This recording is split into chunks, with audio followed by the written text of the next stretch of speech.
सद्भावना ये समाज की सदा के लिए आवश्यकता है।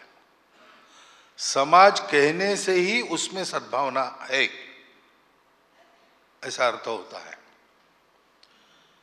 हम लोग अंग्रेजी में बात करते हैं तो हम सोसाइटी कहते हैं या कम्युनिटी कहते हैं, लेकिन समाज का वो ट्रांसलेशन नहीं है, भाषांतर नहीं है। समाज ये अपनी भाषाओं का शब्द है। सम अज ऐसा उसका विग्रह होता है। तो समान गंतव्य वाले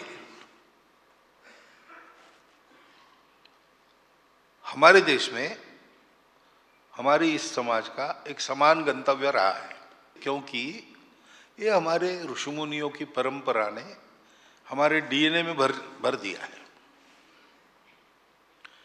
किसी को भी आप पूछो, अनपढ़ व्यक्ति को भी पूछो कि जीवन कैसे जीना है, कैसा जीवन होना चाहिए, तो वो सहज रूप से बताएगा। जैसे कबीर जी ने बताया उसी अर्थ का बोलेगा। साईं इतना दीजिए जामे कुटुंब समाए, मैं भी भूखा ना रहूं, साधु भी भूखा न जाए। तो हमारे समाज की ये कल्पना है जीवन की कि भौतिक दृष्टि से भी सुखी रहे और आध्यात्मिक दृष्टि से भी उन्नत हो। मैं अकेले के लिए नहीं जीऊं, अपने व्यक्तिगत जीवन में मैं भगवान को पालूं और जीवन जीते समय मेरा जीवन स्वार्थ का न रहे, सेवा परोपकार का रहे। ये कल्पना आपको सर्वत्र मिलेगी, गरीब से गरीब व्यक्ति से लेकर अमीर से अमीर व्यक्ति तक। ये मिलेगी हमको, क्योंकि वो हमारा डीएनए है, ऐसा जैसा कहते हैं वैसा है।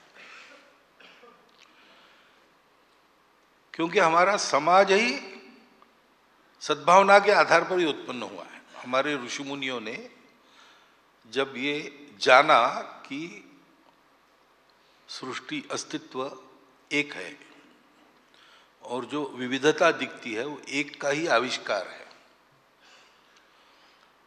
तो उस एक सत्य को पाने से शाश्वत आनंद सुख मिलता है और जीवन सार्थक होता है।